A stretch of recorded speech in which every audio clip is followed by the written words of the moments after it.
Abra sua Bíblia no livro do profeta Daniel, capítulo de número 2.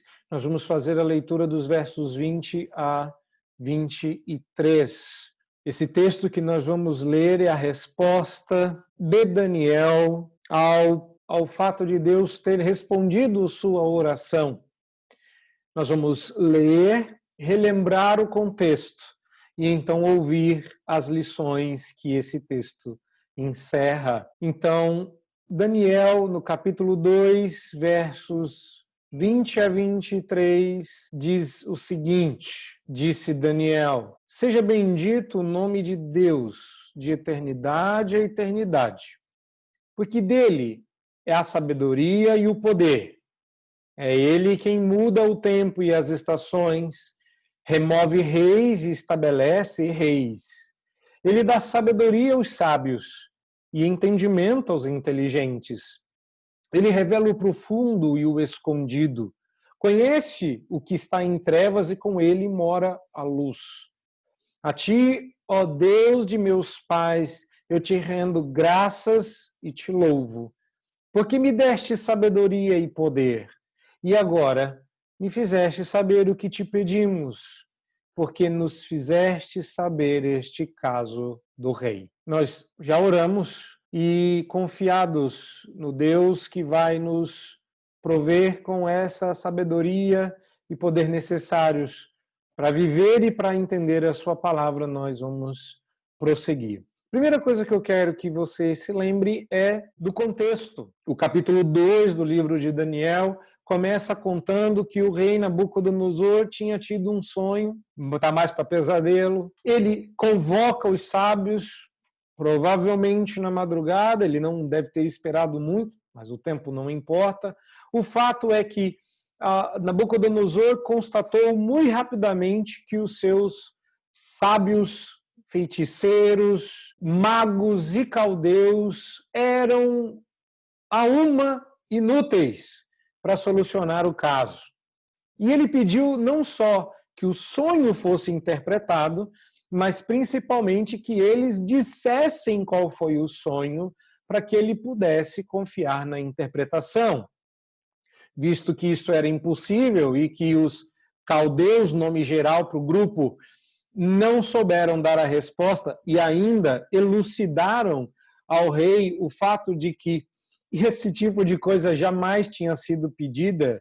Era uma forma educada, gentil e respeitosa de dizer: rei, isso é um absurdo, o que o senhor pede não faz sentido, mas se eles dissessem isso, morreriam na hora. Então o rei mandou eles morrerem. Não deu muito certo, mas não por conta do desrespeito. Eles iriam respeitosamente ser executados porque o rei entendeu que eles não serviam para nada. Acontece que ele não mandou executar só aquele grupo de inúteis. Ele considerou que todos do grupo eram, isso acabou incluindo Daniel e seus amigos. Falando avisada e prudentemente ao chefe da guarda que foi executar os sábios, Daniel pediu para que ele fosse ouvido pelo rei e devolveu o desafio à altura, diz o tempo, e eu digo o sonho e sua interpretação. E lhe foi dado esse tempo. Não sabemos de quanto, porque o texto não diz. Mas pela premência do tempo, talvez 24 horas. Não importa. O texto segue dizendo, no capítulo 2, agora dos versos 17 e 18, se você puder conferir na sua Bíblia, que Deus ouviu a oração e os clamores por misericórdia da parte de Daniel e seus amigos, e durante a noite, como que, e eu vou me referir a isso novamente, como que numa experiência de Páscoa, Deus lhes deu o livramento, revelando o sonho. E agora eles seriam livres da morte. E a primeira coisa que Daniel fez não foi soltar fogos, não foi postar nas redes sociais e nem foi garantir a sua vida e garantir a sua segurança e de seus amigos e dos demais. primeiríssima reação de Daniel, depois de ter orado, sabe-se lá por quanto tempo, e só quando a gente está angustiado que a gente não conta no relógio quanto tempo a gente está orando, Daniel resolveu orar de novo, só que agora agradecendo a Deus. E é isso que nós estamos vendo agora nos versos 20 a 23. Daniel dizendo da sua gratidão por Deus ter feito o que fez, revelar os seus planos. Daniel, diferente dos demais caldeus, magos, feiticeiros e demais inúteis, concluiu que Deus era não só capaz, mas estava disposto a fazer o que nenhum outro ídolo ou Deus estava. E isso todos sabiam. Daniel também sabia. A diferença era que o Deus de Daniel era outro, diferente dos ídolos. O que nós vamos ver nesta manhã é o Deus que revela, o que se revela na oração de Daniel. Eu gosto desse texto porque ele é muito diferente da oração que eu faria. E eu aposto que é diferente da oração que você faria. Eu acredito que a minha oração seria assim, só o verso 20 eu encheria com obrigado. Obrigado, obrigado, obrigado, obrigado, obrigado, obrigado, obrigado, obrigado, obrigado, obrigado e obrigado. Depois, eu encheria os versos 21 a 23 de obrigados e falaria de como é bom estar vivo. E uma das coisas que eu noto na oração de Daniel, diferente da nossa, que é muito centrada em nós mesmos e no quanto a gente é importante para nós, de como eu me amo e eu não posso viver sem mim, eu vejo Daniel quase que não se mencionando na oração. A impressão que dá é que ele se lembra de si no finalzinho, quando ele diz, e agora me fizeste saber o que te pedimos, porque nos fizeste saber esse caso do rei. Mas até lá, o ponto nem é o quão bom é ser livre da morte. Daí, eu entender que nossas orações revelam muito sobre duas pessoas, quem nós somos e quem Deus é. E a minha pergunta esta manhã é, como andam as suas orações? Quem elas revelam? Se nós fôssemos ler as orações que você faz, o que nós aprenderíamos sobre Deus? Eu acho que nós sequer aprenderíamos sobre você, não é? Quando eu era adolescente, tínhamos a mania terrível de, nos aniversários, dizer para as pessoas que elas deveriam continuar sendo quem eram. Olha, que Deus te abençoe e te mantenha sendo essa bênção que você é. Olha, se eu continuasse a ser a bênção que eu era aos 14 anos de idade, eu ia ser uma bênção bem magricela, bem tímida. Eu aposto que hoje você tem um potencial abençoador muito maior do que quando você era adolescente. Pois bem, Deus quer que nós sejamos crescentemente bênção. Nesse caso, será mesmo que a gente deve só falar da pessoa na nossa oração, ou de nós, ou das nossas dores? Olha o tempo que Daniel gastou bendizendo o nome do Senhor. E nós vamos gastar esse tempo olhando para esse texto, e mais do que isso, olhando para aquilo que Deus mostra de si na oração de Daniel. Daniel viu alguma coisa, você já sabe que você conhece a história, mas ainda não chegamos lá, nós ainda não sabemos qual é o sonho, nós não sabemos de nada. Mas nós sabemos quem é o Deus que revela as coisas, e é esse Deus que nós vamos conhecer na oração de Daniel. A primeira coisa que eu quero que você note nesse texto é que, como nós estamos na fase aramaica desse livro, Daniel não vai se referir ao nome de Deus em hebraico. Curioso, não é? Talvez nem tanto.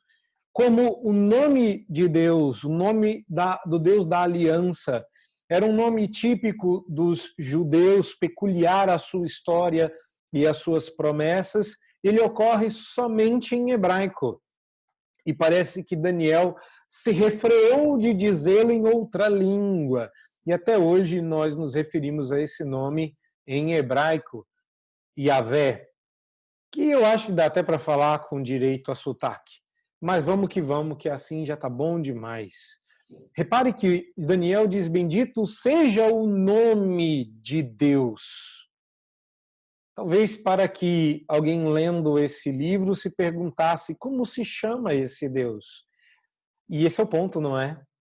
Eles tinham tirado o nome de Deus dos nomes desses jovens. O nome de Deus a que Daniel se refere estava lá o tempo todo. Ele é o Deus do juízo. Daniel, Deus é meu juiz. Ele é o Deus que salva, que cura, que cerca, que protege, porque não há Deus como esse Deus. Ananias, Misael e Azarias, bendito seja o nome do Deus que vocês tentaram apagar do meu nome. O Deus que vocês não conhecem, cujo nome, se quiser, vai ter que perguntar. E assim começa Daniel. Por isso que eu entendo que essa oração está revelando Deus mais do que apenas dizendo. Olha, se tem uma coisa que a gente aprende em acampamento e que é péssimo para a nossa espiritualidade, é aquela maldita oração do tu sabes. Ah, Senhor, tu sabes. E vamos que vamos. Pois é, antes eu do que o Senhor, Deus. Vamos resolver o caso aqui. Estou com fome. Enquanto eu não comer, eu não vou gastar tempo te bendizendo. Então, quando eu tiver com a minha pancinha cheia, aí eu cantarei louvores ao teu nome. Quando a gente vê que Daniel diz, não, bendito seja o teu nome. Um nome que eles tentam apagar, mas que vai ser revelado, quer eles queiram, quer não. Eu entendo que nesta manhã nós temos não uma, mas 4 lições. A quarta vai ser uma espécie de conclusão, uma lição conclusiva. Então, ao longo desse texto, eu vou explicar e aplicar. Para isso é importante que você entenda a estrutura com a qual Daniel monta a sua oração, ou estrutura a oração escrita, pelo menos. Observe aí a recorrência dos termos sabedoria e poder, que são atributos de Deus que, em específico, no livro de Daniel, ganham bastante relevância. A sabedoria e o poder de Deus foram colocados em xeque quando Jerusalém caiu. A sabedoria e o poder de Deus foram desafiados quando os utensílios do templo foram tomados para serem usados nos caprichos reais dos monarcas babilônicos. A sabedoria e o poder de Deus foram levados ao limite quando o seu povo, os filhos dos seus nobres, foram levados cativos para o exílio. Para muitos, inclusive para aqueles da época de Daniel, a ideia de que Deus, o Deus do povo perdedor, tivesse sabedoria ou poder, estava muito abalada. A situação de Daniel estava tremendamente prejudicada para ele insistir na sabedoria e no poder de Deus. Daniel, por outro lado, vai insistir que é Deus quem governa a história humana com sabedoria e poder. Esse pode ser o tema do livro. Eu já dei vários possíveis temas do livro ao longo desses sermões, não é? Você tem que costurá-los, você tem que ver que eles são temas que se repetem. Agora, antes de prosseguir, é importante que você note aí que o foco de Daniel não é só Deus, mas aquilo que podemos perceber de Deus, sua sabedoria e poder. Como vocês já devem imaginar, esse essa abordagem que eu estou fazendo de Daniel não é exatamente nova. Eu não estou trazendo essa mensagem porque nós estamos em pandemia, mas porque eu acreditava que as lições de Daniel durante a pandemia poderiam nos abençoar. Agora, você já notou a semelhança disso com o nosso tempo e do quanto a pandemia, e as pessoas têm dito isso, né, com essas palavras, têm posto de joelhos os líderes e as orientações, meus irmãos. Nós estamos extraindo desse texto lições que Deus quer nos falar hoje. Deus zombou e zomba até o presente momento da sabedoria e do poder humano. Precisamos de uma liderança mundial. As pessoas estão clamando por uma liderança mundial, por um grupo de pessoas, por um grupo de caldeus, magos, feiticeiros, sábios, que nos deem algum tipo de orientação, porque nós estamos perdidos. É tudo isso que nós estamos nos sentindo. Estúpidos, enfraquecidos, impotentes. A situação não está boa para os crentes dizerem que Deus governa o mundo com sabedoria e poder. Como não estava na época de Daniel. Esse é o tema da sua oração e devia ser o tema da nossa vida. A gente está pedindo muito sobre livramento e pedindo pouco para que Deus se revele no nosso sofrimento, na quarentena, na pandemia. Daniel não agradeceu por Deus tirar o seu pescoço da reta. Daniel agradeceu porque Deus revelava sabedoria e poder dele. O Senhor está se revelando ao longo da história.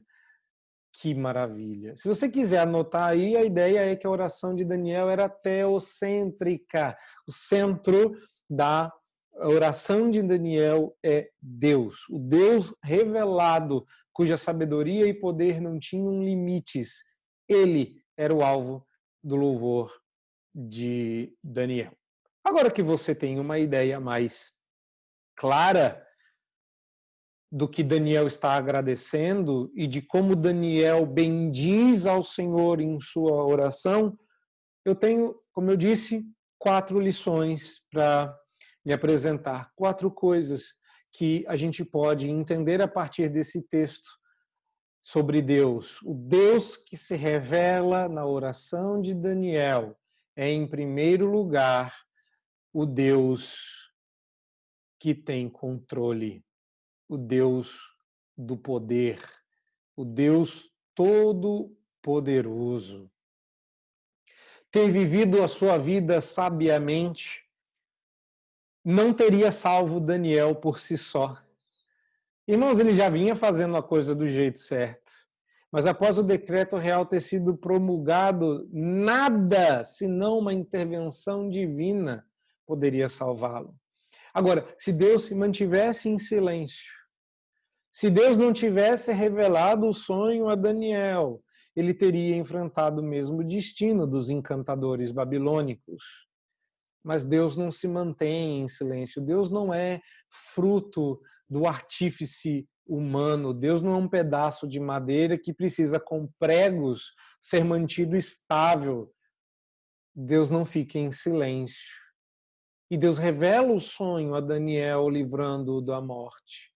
E a sua oração enaltece a Deus porque ele tem o poder e a sabedoria. Daniel está enaltecendo um Deus que se revela como aquele que tem o controle, o Deus que tem controle sobre as suas obras. Esse poder que ele detém sobre as suas criaturas, de demonstrar pela forma como demonstrou o profundo e o escondido, é o Deus que revela o próprio desconhecido a si mesmo. Ele também é o Deus que tem o poder de estabelecer os reis e os fazer cair. Isso devia ter sido, se essa oração tivesse sido feita publicamente, seria de extrema ofensa. Mas olha como Jesus vai dizer as palavras de Daniel quando, na sua vez, Quando alguém demonstrando sua sabedoria e poder ao Deus encarnado diz: você sabe que eu tenho o poder de ceifar a sua vida. E Jesus, com toda tranquilidade, diz: é claro que eu sei, porque aquele que remove reis e estabelece reis é Deus. E foi Deus que te deu esse poderzinho. Os exilados na Babilônia estavam cercados de explicações alternativas para a sua situação. Ah, seu Deus foi abatido, nosso Deus é maior, nosso poderio bélico. Teria várias formas, teria várias alternativas para explicar por que eles estavam passando por aquilo. Várias ofertas de acesso aos mistérios escondidos do universo. Não é muito diferente de hoje em dia, né? A gente já descobriu a cura do corona, que eu acho isso um absurdo, de ridículo, não é? Um monte de hospital de campanha, um monte de problema, e a pessoa de máscara na casa dela, fazendo cura pela internet. Ah, se funcionasse. Nem pessoalmente funciona, vai lá. Não, lá ninguém quer ir, diz o outro. Bom, o que esse texto está nos dizendo, portanto, é que há apenas um Deus que revela o futuro, e é o Deus que tem o poder. Crianças e adultos que sabem mais do que a primeira pergunta do catecismo, lá em Westminster já se perguntava: há mais de um Deus? Não, há somente um Deus, o Deus vivo e verdadeiro. Para nosso próprio crescimento prático, deveríamos considerar atentamente o que o profeta nos ensina aqui.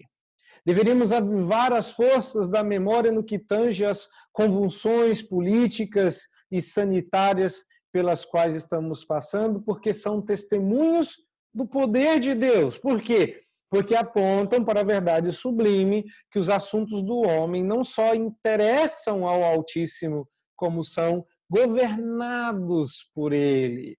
E não há evento na sua vida, não há evento na esfera política que procedam tão somente das habilidades humanas ou do curso natural das coisas. Daniel nos admoesta a consciência que pensar e dizer coisas como essas detrai do Senhor nosso Deus poder e sabedoria.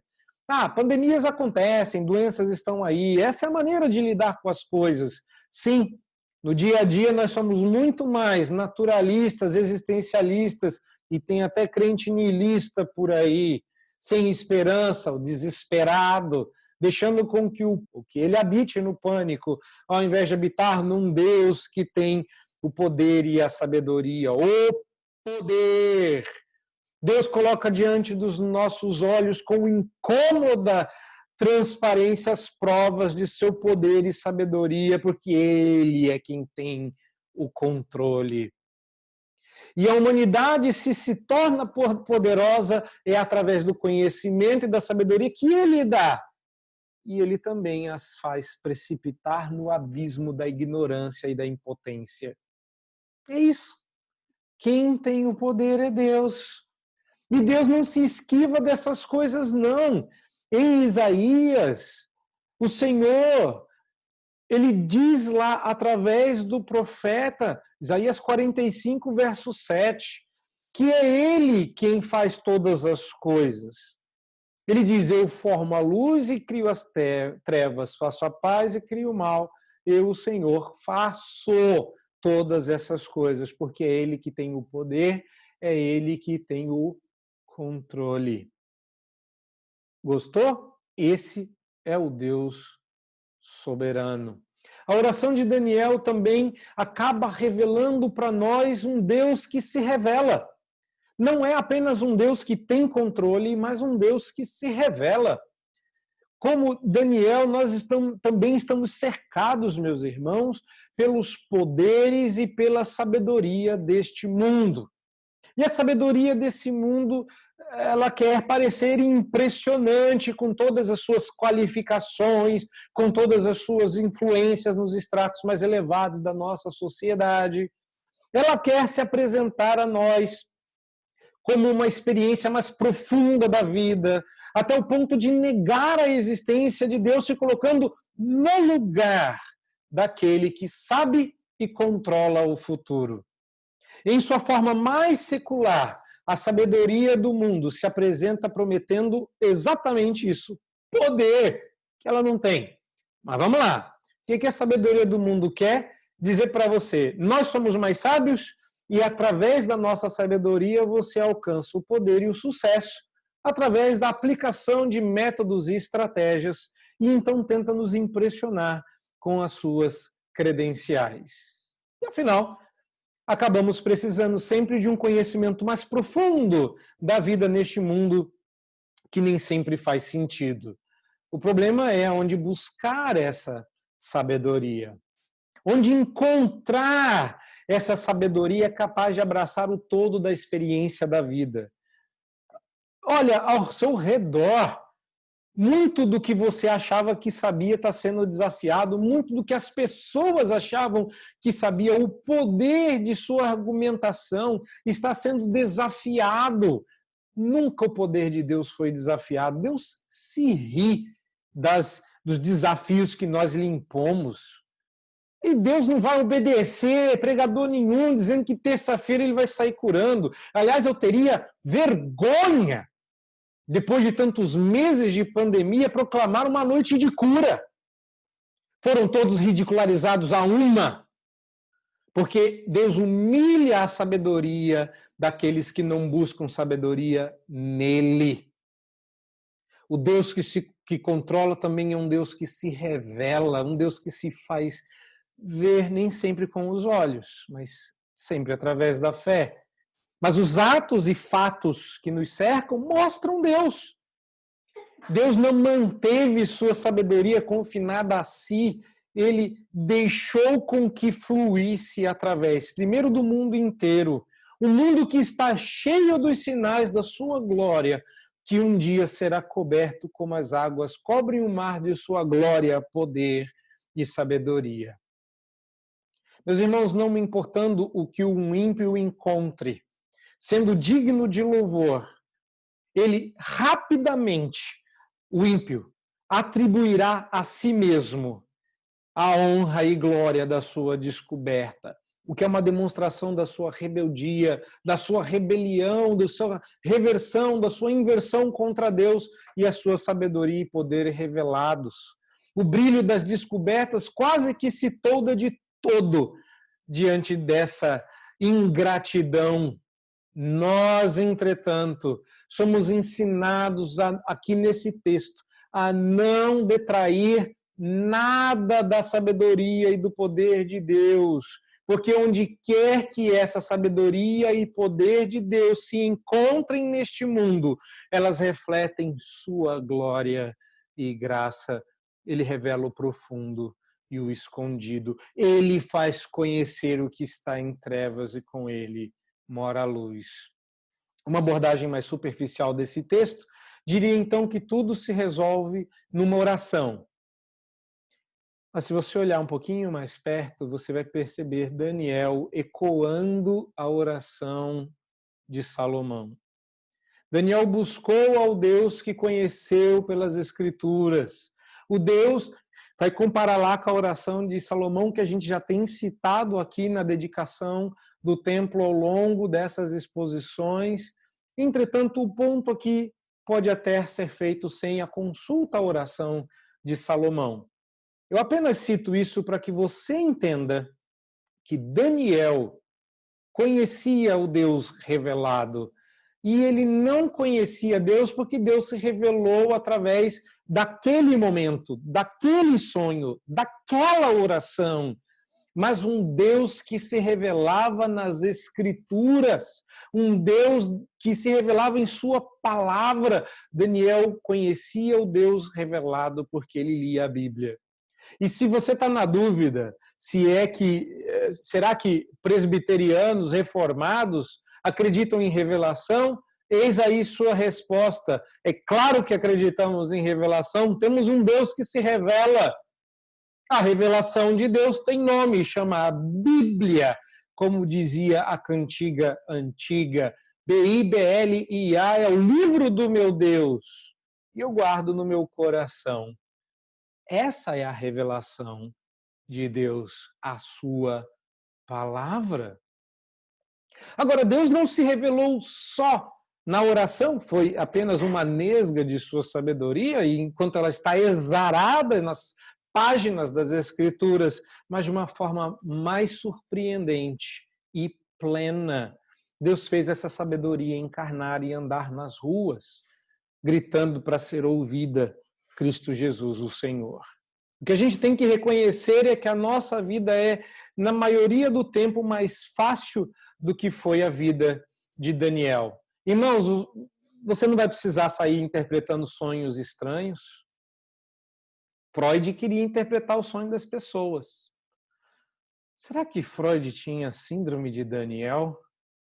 Acho que a gente não precisa sair interpretando o sonho das pessoas, nem perambular por aí procurando estilhaços perdidos da sabedoria de Deus disponíveis no mundo. Não! Nós precisamos conhecer esse Deus em sua profundidade e não tem outra forma de você conhecer o Deus que se revela sem conhecer o seu Filho. Achou que eu fosse falar de ler a Bíblia, não é? Fosse tão fácil, bastava saber ler. Eu já falei da importância das Escrituras, ela é a revelação de Deus, a sua vontade está escrita lá. Mas Deus se revela de forma mais profunda e plena no seu Filho, e sem ter um relacionamento pessoal com Jesus, sim, você pode dizer que não conhece a Deus. A intimidade do Senhor é para aqueles que o temem. E o temor do Senhor é uma outra palavra para preceito do Senhor, que é uma outra palavra para mandamento, juízo. Essas palavras e outras tantas são sinônimos de Bíblia. E ela toda se torna gente em Cristo Jesus. Porque ele falou, Hebreus diz no capítulo 1, com todas as letras, que havendo Deus outrora falado aos pais pelos profetas de muitas maneiras, nesses últimos dias nos falou, revelou-se através do Filho. E isso não significa, meus irmãos, que a gente não deva conhecer o mundo ao nosso redor. Nem comece a dizer aí que eu estou dizendo que tudo o que você precisa é conhecer Escritura, Bíblia e Teologia, que você está resolvido, que isso já seria um bom caminho de má fé. Aliás, se você disser um negócio desse no contexto de Daniel, é um absurdo per si. Daniel sabia muito bem todas as coisas que lhe concerniam como futuro sábio da Babilônia, língua, cultura. Estava falando de não conhecer esse mundo e não conhecer os sábios desse mundo. Lendo Daniel, nem dá. O que eu disse e reafirmo é o seguinte: não há nada no mundo, por mais sábio, poderoso, exuberante, belo que exista, não existe nada no mundo superior ao que Deus nos deu em sua palavra e em Cristo Jesus, sua palavra encarnada. Esta nós devemos conhecer em profundidade. E às vezes eu acho que a gente quer conhecer muito o mundo. Tá doido pro pastor dizer, mas pode conhecer o mundo, né? Pode, porque é isso que você quer. Mas não quer ler a Bíblia e nem andar com Cristo. A única forma de matar a sede de conhecimento que nós temos é beber da fonte da água que Cristo dá, porque quem dela beber jamais terá sede de novo. Ponto, então, que eu vejo possível ser feito aqui, a partir da oração de Daniel, é que muitas vezes nós temos muita fluência na língua e na cultura do mundo e pouca na língua e na cultura bíblica. Agora, se nós perseguirmos a sabedoria de Deus com afinco, como fez o nosso irmão Daniel no passado, nós nos distinguiremos da cultura que nos cerca e estaremos mais preparados para responder às questões que vão muito além das que eles têm. Por quê? Porque temos um Deus que se revela. Eu disse que eram 4. A terceira lição, então, é que nós temos um Deus que controla, nós temos um Deus que se revela, mas louvado seja o nome do nosso bom Deus, ele também é um Deus que livra. O Deus revelado na oração de Daniel é um Deus que livra. Daniel foi um instrumento de Deus para a demonstração desta sabedoria e poder de Deus. Cristo é plenamente a demonstração dessa sabedoria poderosamente demonstrada. Mas quando nós voltamos para Daniel, nós não vemos um herói, nós vemos alguém frágil, precisando de ajuda. Eu comecei esse sermão dizendo que viver de modo sábio não livraria Daniel per si, ele precisava de intervenção divina direta. E aconteceu. Deus livrou. Meus irmãos, Deus pode não nos livrar, mas essa é a lição para outro texto no livro de Daniel. Deus pode decidir não fazê-lo. Isso não quer dizer que Deus não tenha o poder ou não saiba como fazer. Deus nos garante muitas vezes, hoje é dia de dizer isso. O Deus revelado na oração de Daniel é um Deus que livra. E você sabe disso. Você sabe quantas vezes você precisou de livramento e teve. Agora, a melhor parte é que você não sabe quantas vezes você precisou e foi livrado. Porque Deus te livra nem sempre porque você pede, mas é sempre porque Ele quer. E Ele é bom. E Ele quer livrar. Na maioria das vezes Ele quer livrar. Nem sempre, mas como eu disse, deixa eu avançar porque hoje não é dia de falar do nem sempre. O que vemos aqui é Jesus revelado na história de Daniel. Quando a gente pensa num Deus que livra, a gente precisa trazer junto Jesus e sua cruz. Eu digo que é importante dizer isso porque quando nós estudamos as histórias da vida de Daniel, a gente fica com os olhos cheios por conta dos milagres, não é? Ele livra de sonho, livra de cova do leão, livra da fornalha. A gente vai ficando empolgado e aí esse Deus ali livra mesmo. Aí a gente fica com os olhos muito cheios, a gente fica maravilhado com o que Deus fez e com os grandes acontecimentos. Mas veja bem que nenhuma das histórias que lemos em Daniel falam deles, mas de Cristo. E em como, em Cristo, ambos, sabedoria e poder, podem ser vistos de maneira mais claras na questão de um Deus que livra. E aí você está perguntando, ou se você foi um pouquinho mais esperto, você já avançou para a conclusão e pensou, peraí, se Deus livra, por que quando Jesus orou pedindo por livramento, ele não foi livre? Por que Deus não atendeu a oração de Jesus quando disse, se possível, passa de mim esse cálice? Lembre-se de que a oração de Jesus tinha dois pedidos. Passa de mim esse cálice, contudo seja feita a vontade de Deus. Nós vamos falar do primeiro pedido, porque a gente adora o céu, ama a Deus, mas morrer ninguém quer. Então, é perfeitamente normal que você não goste de morrer. Se tiver que enfrentar a morte, faça isso com dignidade. Mas Jesus disse, bom, Senhor, se for possível, eu até que gostaria que o cálice da sua ira e não da morte fosse passado adiante. Tivesse que morrer, tudo bem, mas a sua ira é pior do que a morte. Acontece que Daniel, e eu avancei lá atrás, vamos relembrar, teve uma experiência de Páscoa durante a noite, em oração e vigília. A salvação do Senhor foi enviada e a sua vida foi poupada. Isso é para Daniel. Não se esqueça de que Jesus é a ressurreição e a vida. Ele é o verdadeiro e o próprio fato da Páscoa. Mas nós precisamos nos lembrar aqui que se temos vida, se fomos poupados da morte como Daniel e nossos irmãos na primeira Páscoa do antigo Israel, se nós temos vida, se nós podemos louvar o Deus que livra, é porque Cristo não foi poupado. Quando Daniel dá graças a Deus pelo livramento, Jesus é modelado diante dos nossos olhos, porque ele durante uma vida inteira, era aquele que dava graças a Deus, agradecendo até mesmo os sofrimentos e provas das quais, da principal, não houve livramento. Ainda que ele tenha pedido, não foi poupado. Quando Jesus orou para que Deus demonstrasse misericórdia e lhe passasse adiante do cálice, uma noite de agrura e dor de alma, tal como a desses jovens que estavam para morrer. Daniel entrou nos seus aposentos, chamou seus amigos e eles oraram ajoelhados, eu acho. Mas oraram a noite inteira e oraram até que Deus lhe ouvisse a voz. Mas quando Jesus orou, ele não tinha amigos consigo. Diferente de Daniel, que estava acompanhado, Jesus chamou os seus amigos para orar, para encontrá-los desacordados na sequência. Jesus orou sozinho.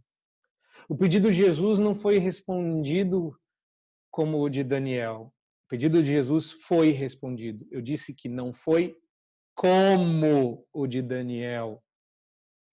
E embora ambos estivessem sob a ordem de execução de uma sentença injusta de morte, só um deles foi poupado, Daniel. Por quê? Porque Jesus não foi poupado para que cada um de nós seja. Para que em nossa hora de maior necessidade, Deus ouça a nossa voz súplice.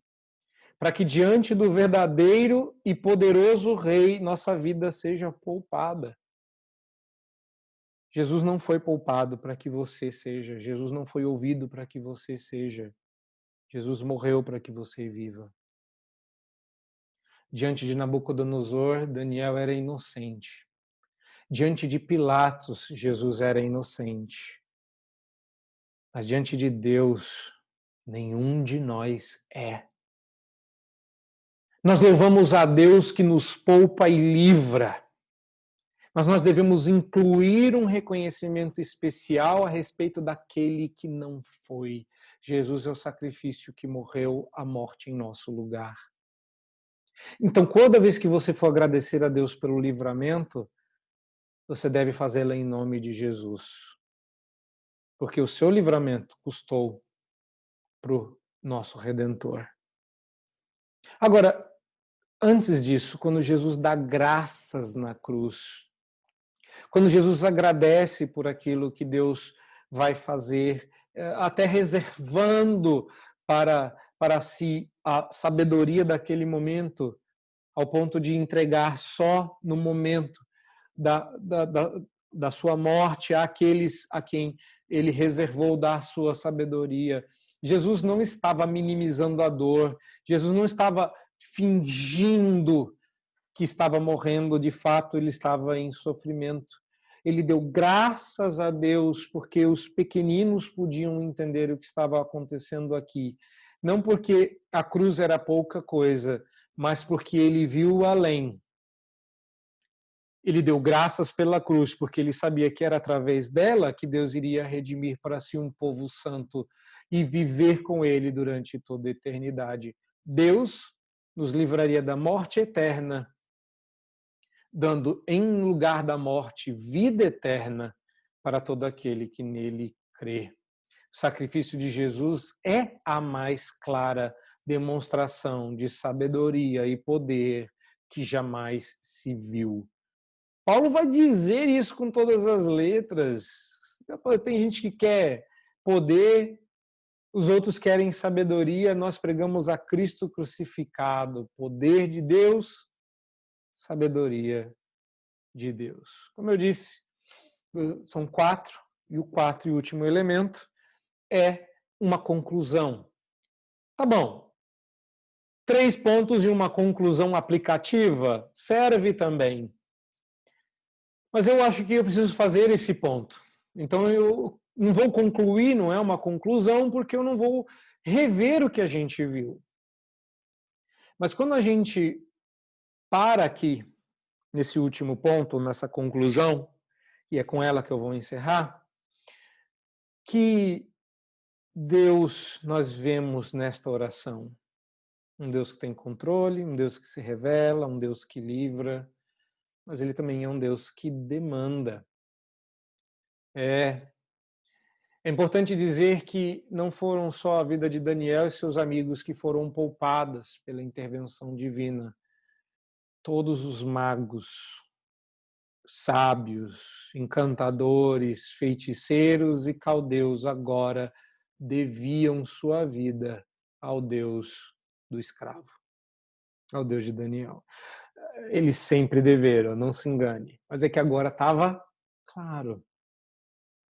Nós não sabemos qual foi a reação daqueles homens diante do livramento do Deus do escravo, que foi derrotado pelos deuses babilônicos na cabeça deles.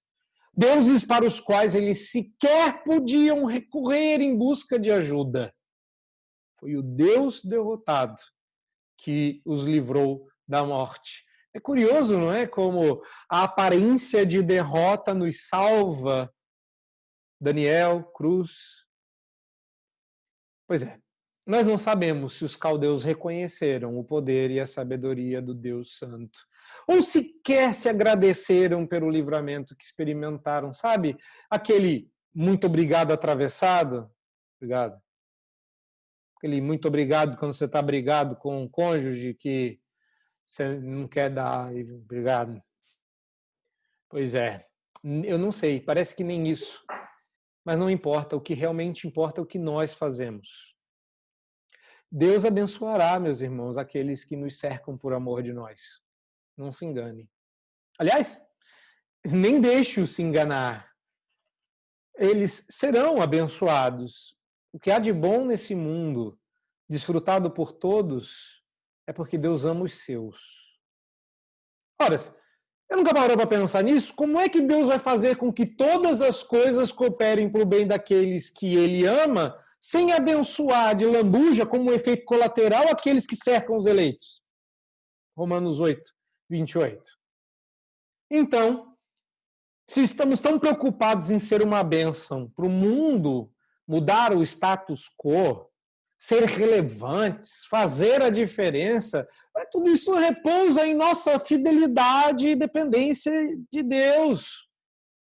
Agora, se queremos cumprir o nosso chamado como filhos de Abraão e ser uma bênção para todas as famílias da terra, nós precisamos nos arrepender e abandonar nosso namoro com os deuses deste mundo. A fé com a estupidez e a fraqueza deste mundo, que tem aparência de poder e sabedoria, que aparece bem no vídeo, que não vem com a testa cheia de, sei lá o que é isso, é alergia, se é micose, espero que seja alergia. Sabe? Parar de nos curvar diante deles e nos ajoelhar somente diante do único e verdadeiro Senhor, Cristo Jesus. A gente faz isso de várias formas, recorrendo às autoridades governamentais, sanitárias, em busca de solução, explicação. Ora, eu não estou dizendo que você não deva fazer algumas coisas, até porque esses jovens eram obedientes às suas autoridades. Eu estou dizendo que nosso coração não repousa aí. Nosso coração não encontra paz aí.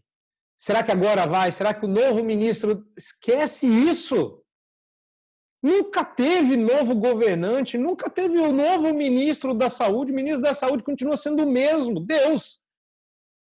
E o novo chefe de governo continua sendo o mesmo, Deus. E quem está controlando essa bagunça em que nós nos metemos? Deus. Nunca mudou. Agora, o que eles podem nos oferecer? Nada. Por quê? Porque a gente só oferece aquilo que tem. E quando você não tem sabedoria e poder, você não pode oferecer. Nós não podemos oferecer também sabedoria e poder nosso. Não podemos oferecer a vida quando morremos com aqueles que pretendemos salvar. Nem isso, nem para isso a gente presta. Mas a gente pode oferecer um Deus que livra. A gente pode oferecer um Deus que controla. A gente pode oferecer um Deus que se revela. Porque Ele estava lá antes de nós, vive independente de nós e por sua graça está conosco, habita conosco, quer saber de nós, ouve a nossa oração. Deus demanda que a gente o busque e seja grato. Eu não sei se depois de passar da pandemia as pessoas agradecerão a Deus por as terem livrado. E não importa. Importa se a gente vai fazer. E eu acho que essa é a primeira frase para após quarentena, pandemia. Bendito seja o nome de Deus de eternidade a eternidade, porque dele é a sabedoria e o poder. É ele quem muda o tempo e as estações, remove reis, estabelece reis, dá sabedoria aos sábios, entendimento aos inteligentes. Aqui você pode colocar vacina, cura, essas coisas. Ele revela o profundo e o escondido, ele conhece o que está em trevas e com ele mora a luz. Ao Deus dos nossos pais, nós vamos render graças e louvor, porque nos deu sabedoria e poder, se não para as contingências presentes, claramente em Cristo Jesus. A Ele seja a honra e a glória eternamente. Amém.